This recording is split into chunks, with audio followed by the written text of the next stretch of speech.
Olá, sejam bem-vindos à aula 17 de Matemática 3. Aqui é a professora Babi, quase que eu paro o vídeo ao invés de minimizar a tela. Tudo bem? Vamos continuar. Hoje nós vamos fazer questões... Hoje não, né? Porque tem uma aula antes dessa, que também é hoje. Nessa aula, nós vamos fazer questões de gráfico, que foi o assunto que a gente começou na aula passada. Então, mesmo que não tenha muita teoria, eu recomendo ter visto a última aula para poder ver essa. Ok? Ok. Não se esqueça de curtir esse vídeo, compartilhar esse vídeo, se inscrever no canal, ativar as notificações, seguir a gente no nosso Instagram. E não se esqueçam que qualquer coisa vocês podem colocar aqui nos comentários, vocês podem mandar no meu e-mail, enfim. Então vamos questões de gráficos. Então, vamos começar aqui por essa questão do Enem 2014. Acho que nessa aula é só a questão do Enem 2014 e Enem 2015. Porque geralmente eu vou fuçando numa prova para poder achar as questões. Enfim, essa questão, mais especificamente, ela não é gráfico, ela é tabela. Por isso que eu falei na aula passada que, tecnicamente, era interpretação de gráficos e tabelas. Tá, mas isso não é importante, né? Vocês pegaram a ideia. Então, olha, para analisar o desempenho de um método diagnóstico, realizam-se estudos em populações contendo pacientes sadios e doentes. 4 situações distintas podem acontecer no contexto do teste. Paciente tem a doença e o resultado é positivo, então deu bom teste. Paciente tem a doença e o resultado do teste é negativo, não deu bom teste. Paciente não tem a doença e o resultado do teste é positivo, não deu bom teste. E o paciente não tem a doença e o resultado do teste é negativo, de novo, deu bom teste. Um índice de desempenho para avaliação de teste diagnóstico é a sensibilidade, definida como a probabilidade do resultado do teste ser positivo se o paciente estiver com a doença. Então, não basta ser positivo. O paciente tem que estar com a doença, ok? Tomando uma água. O quadro refere-se a um teste diagnóstico para a doença A, aplicado em uma amostra composta por 200 indivíduos. Então, tem aqui.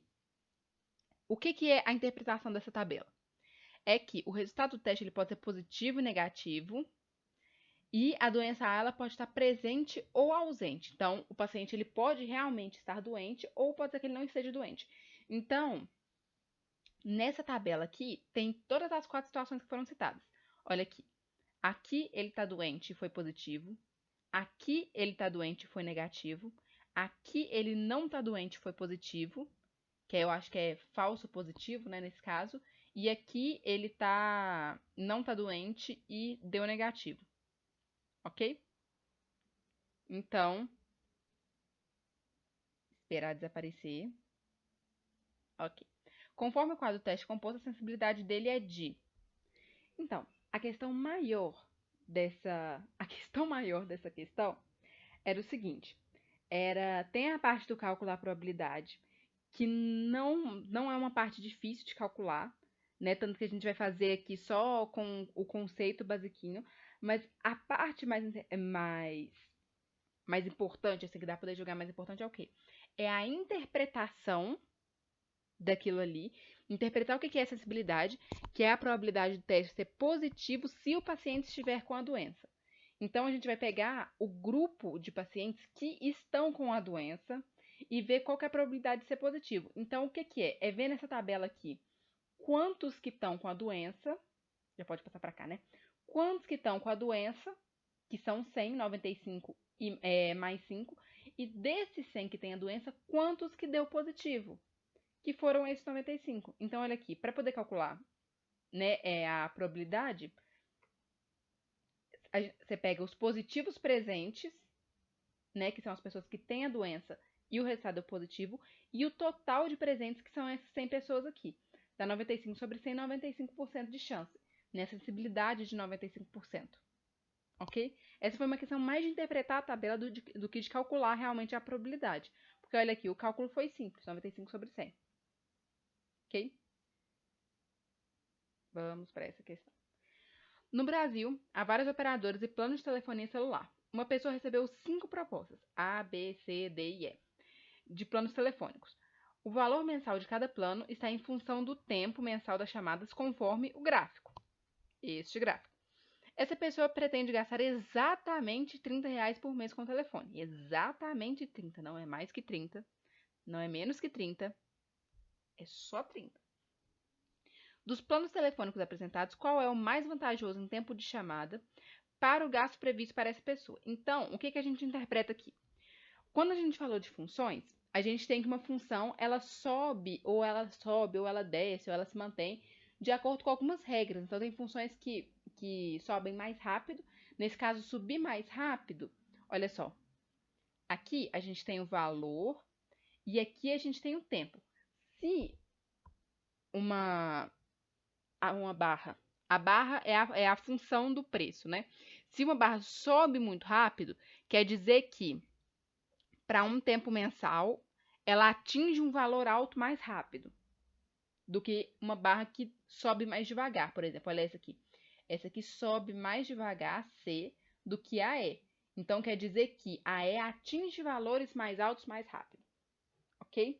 Então, como é que a gente faz para poder ver qual que é o mais vantajoso nesse caso? Primeiro, a gente vai pegar só o valor mensal que ele quer, que é aqui, R$ 30. Porque não vale a pena, porque tem algumas, olha só, tem alguns momentos que uma operadora vai ser mais eficiente e outra vai ser menos eficiente. Por exemplo, digamos que, ó, nesse momento, se você não gastar nada em minutos, o preço fixo da D inicial é de R$ 30. O preço fixo da B inicial é R$ 50. Então, se você não gastar nada, a D vai ser melhor do que a B. Agora, se você gastasse, por exemplo, 60 minutos, aí olha aqui, a D já ia ser menos vantajosa, porque a D ia ser mais R$ 60 e a B ia ser R$ 50. É por isso que a gente tem que pegar só o tanto que ele quer gastar nesse caso. Ou, por exemplo, ele poderia dizer que ele pretende gastar 50 minutos. E aí a gente analisaria só essa parte aqui, ó, dos 50 minutos. Ok? Então, nesse caso, a gente vai pegar aqui. Certo? Então, pegando aqui, a gente olha qual que tem mais tempo de chamadas. Nós temos quatro operadores, aliás, que passam aqui por esses R$ 30. Nós temos a operadora D, que com R$ 30 você não fala nada. Nós temos a operadora A, que com R$ 30 você fala 20 minutos. A operadora E, que com R$ 30 você fala ali 20 e poucos minutos. E a operadora C, que com R$ 30 você fala 30 minutos.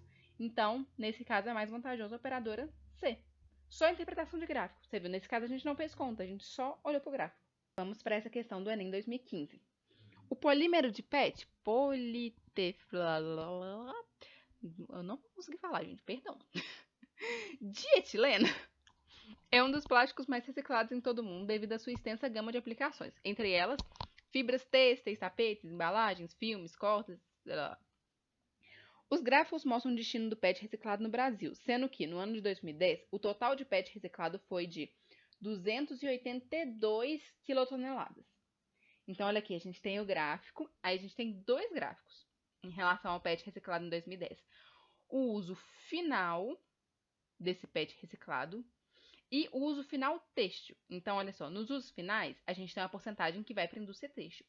Dentro da indústria têxtil, ele pode ir para 3 áreas diferentes. Então, olha só, de acordo com os gráficos, a quantidade de embalagens PET recicladas destinadas à produção de tecidos em malhas em quilotoneladas é mais aproximada de. Então, nesse caso, são dois conhecimentos exigidos. O conhecimento de interpretar o gráfico, né, de interpretar o gráfico, a pergunta, tudo bonitinho, que vocês estão trabalhando agora, e o conhecimento de porcentagem, que vocês já têm, porque eu já postei vídeo de porcentagem, eu tenho certeza que vocês estudaram esse assunto. Mas mesmo se vocês não tiverem estudado muito, a gente relembra aqui.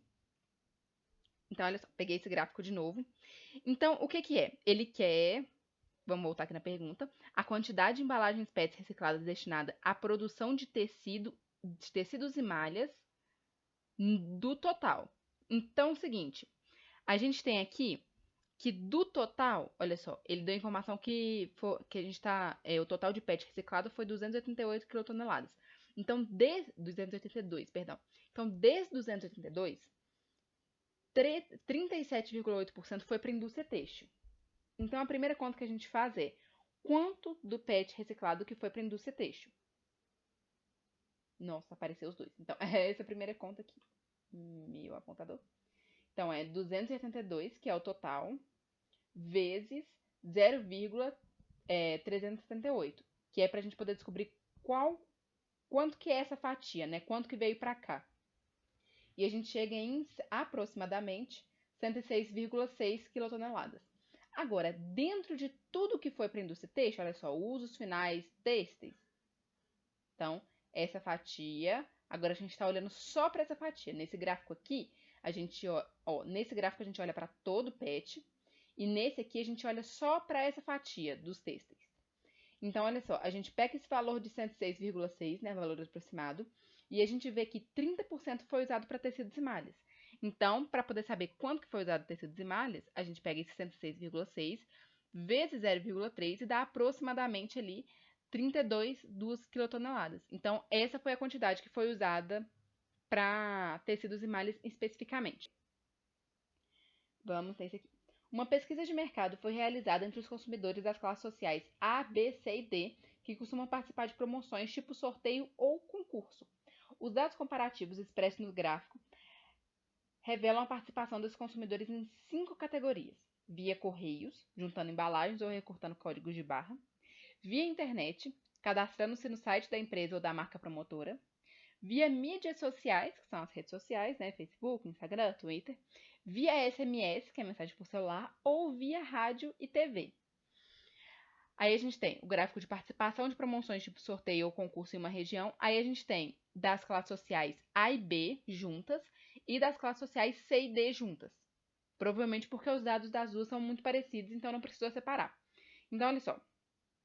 Uma empresa vai lançar uma promoção utilizando apenas uma categoria nas classes A e B e uma categoria nas classes C e D.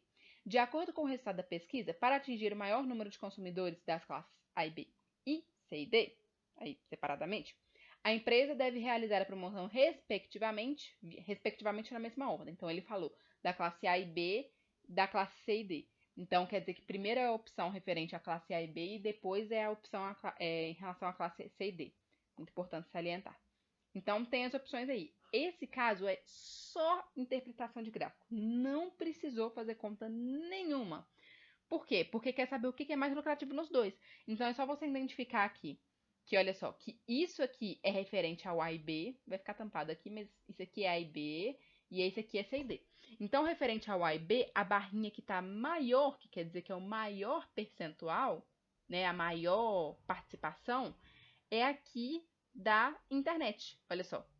Na legenda aqui, a gente vê as coisas texturizadas bonitinho. O que é texturizado com a barrinha, né, é da internet. Então, o mais rentável, né, é o melhor para a classe A e B é a internet. Nas classes C e D, a maior adesão é aqui 33% pelos correios. Então, respectivamente, né, A, B, C e D vão ser internet e correios, que vai ser aqui a opção B, internet e correios. Viu? Só interpretação de gráfico. Agora vamos fazer mais uma. Após realizar uma pesquisa de mercado, uma operadora de telefonia celular ofereceu aos clientes que utilizavam até 500 ligações ao mês o seguinte plano mensal: um valor fixo de R$ 12 para os clientes que fazem até 100 ligações por mês, e caso o cliente faça mais de 100 ligações, será cobrado um valor adicional de 10 centavos por ligação, e a partir da 100ª até a 300ª ligação número 300, e caso realize entre 300 e 500 ligações, será cobrado um valor fixo de R$ 32. Com base nos elementos apresentados, o gráfico que melhor representa a relação entre o valor mensal gráfico nesse plano e o número de ligações feitas é. Então, tem duas formas de fazer essa questão. Tem como você pegar essas informações e você desenhar o gráfico e ver que gráfico que bate com isso. Ou você pode ir direto nas opções e ir eliminando um por um. Eu cheguei a fazer essa prova e fazer mesmo no Enem lá na hora. E eu fui pelas opções. Mas isso aí cada um vai no seu. Então, mas a gente vai pelas opções aqui. Então, olha só. Quais são as informações que a gente tem?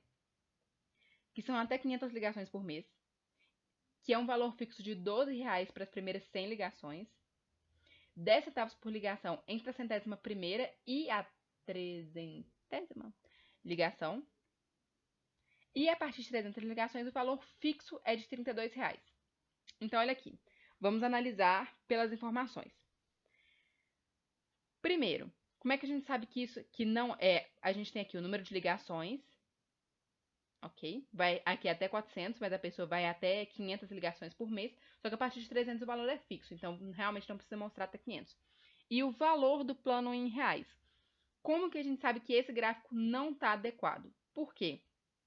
O valor, se você não fizer nenhuma ligação, para até 100 ligações é um valor fixo de R$ 12,00. Não começa do zero, então tá descartado. Agora essa. Essa aqui já começa nos R$ 12,00. Então, olha, até aqui tudo bem. De até 100 ligações, um valor fixo de R$ 12,00. Certinho aqui. Agora, ele vai evoluindo a 10 centavos por ligação até chegar em R$ 32,00. Com 300 ligações, né? Chegar a R$ 32,00. E aí se manter fixo em R$ 32,00. Então, essa aqui é a nossa resposta. Ok? Mas vamos ver as outras respostas para a gente poder fazer a análise dos gráficos.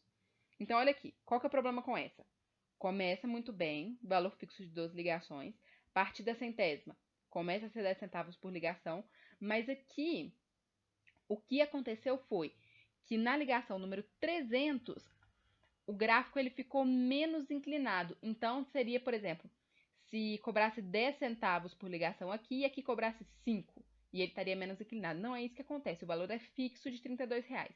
Então, não se adequa.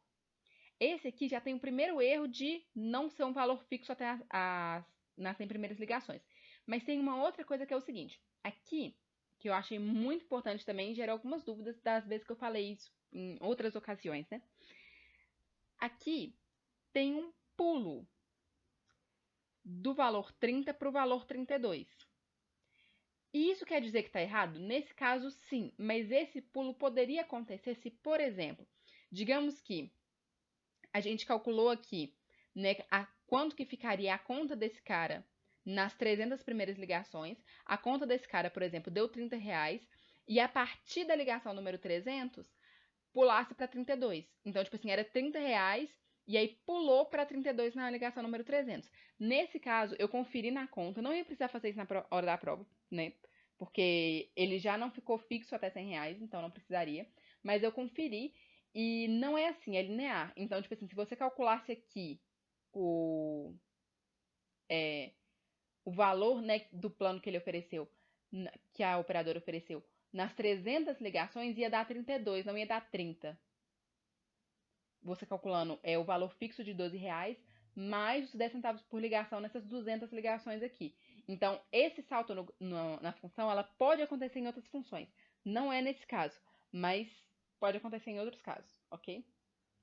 E aqui o último que também está errado, porque aqui não começa no valor fixo em 12, e aí depois continua crescendo, depois da ligação 300. Então, está errado por vários motivos, mas é importante ver todos os gráficos, porque em todos a gente interpretou um pouquinho. Então, vou ficar por aqui nas questões de gráfico, a aula já tá longa. Eu acho que deu para poder pegar mais ou menos. A questão de gráfico foi o que eu falei, ela não tem muita teoria, né, sobre exatamente como interpretar um gráfico. Ela é mais prática. Então, a gente vai fazendo as questões e a gente vai melhorando nisso. O mais é ter atenção, manter a calma, ler as coisas direitinho, ler o problema direitinho e aplicar os conhecimentos que pede na questão além disso. Ok? Sem muito segredo específico. Então, eu vou ficando por aqui e até a próxima aula.